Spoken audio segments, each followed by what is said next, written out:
Hello, and welcome to another segment of the Video Resource Library provided by ATS Financial. My name is Sandeep Varma, and I am a wealth strategist. And in our topic today, we will be discussing the Children's Trust. What is it? How does it work? And why you should consider one for your family. So with that in mind, let's get started.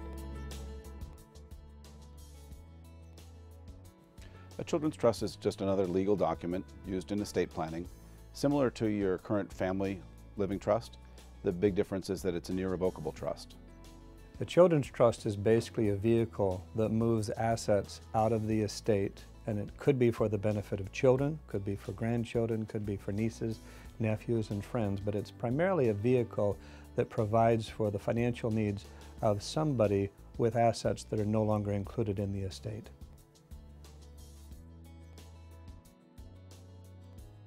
There are a number of reasons why a person should consider a children's trust. First of all, it's an excellent vehicle to transfer assets out of the estate, but unlike the traditional gifting, you now have control over what is done with the transfer. If you make a gift to a child or a grandchild or a niece or a nephew, once that gift has been transferred, it's gone.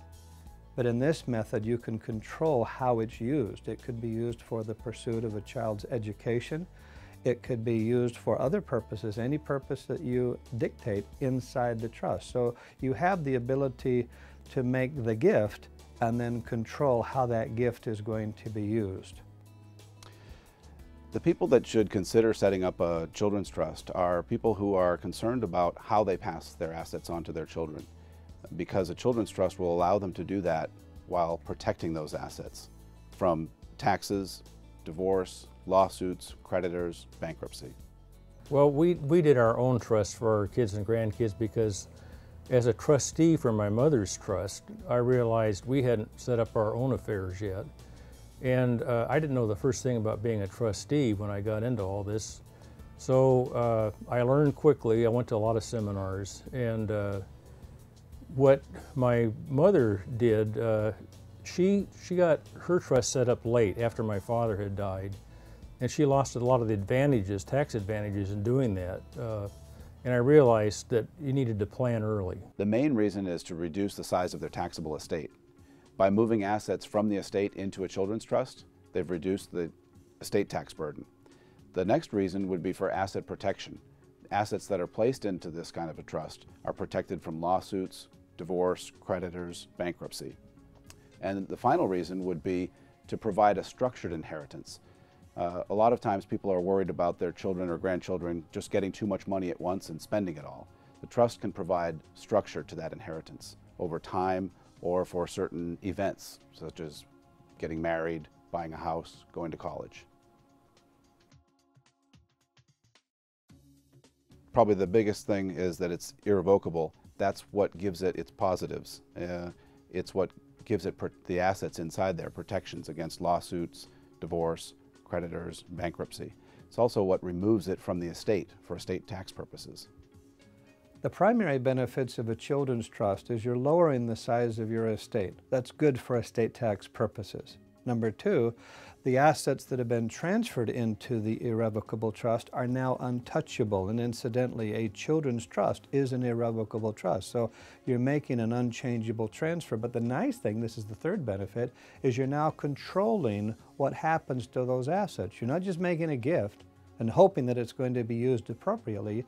You're transferring money into a vehicle, and then you're controlling how that money is used. Plus, the assets in that trust are no longer part of your estate for lawsuit purposes. When you get sued or there's a claim against your estate, these assets are out of the estate. They're untouchable. It's a very, very powerful technique to protect parts of your estate and provide for those that are the beneficiaries of the trust.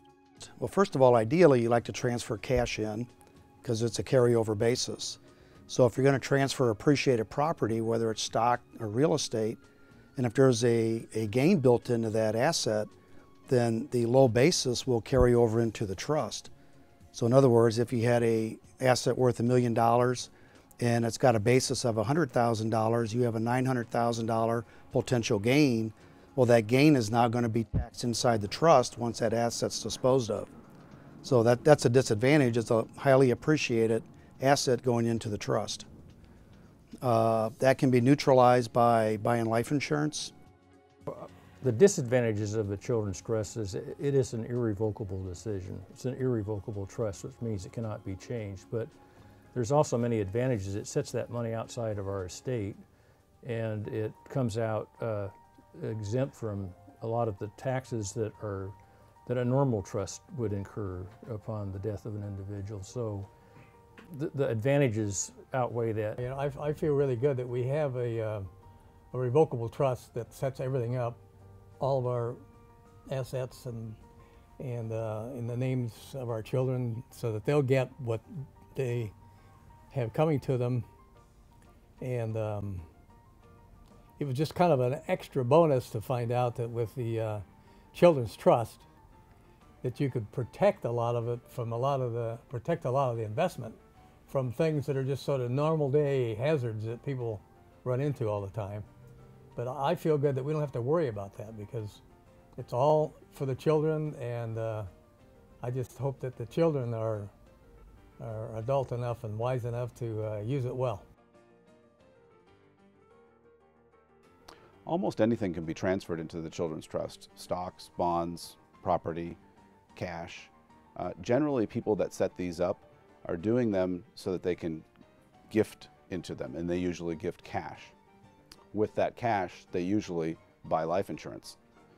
The reason they buy the life insurance is because they get the magnification of what goes to the children in the end, and also because life insurance has certain tax advantages. Basically, almost any type of asset, cash, real estate, stocks and bonds. Ideally, you want to transfer in cash because of the carryover basis rules. You know, highly appreciated property, you'll have the built-in gain potential. So basically any asset. Children's trust can be in existence for as long as the age of the youngest beneficiary plus 21 years. With the children's trust, that it can stay in place for 2 or 3 generations.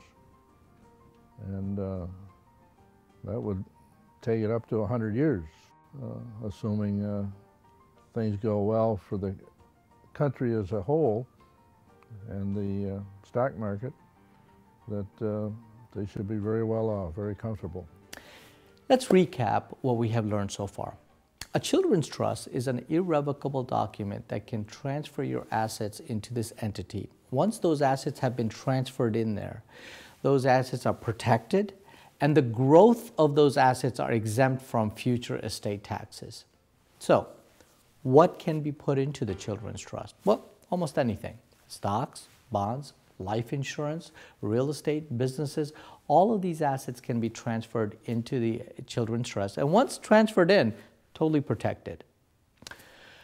When structured properly, it can enhance communication for your beneficiaries, add a layer of structured inheritance and asset protection, lasting a legacy for your future generations to come.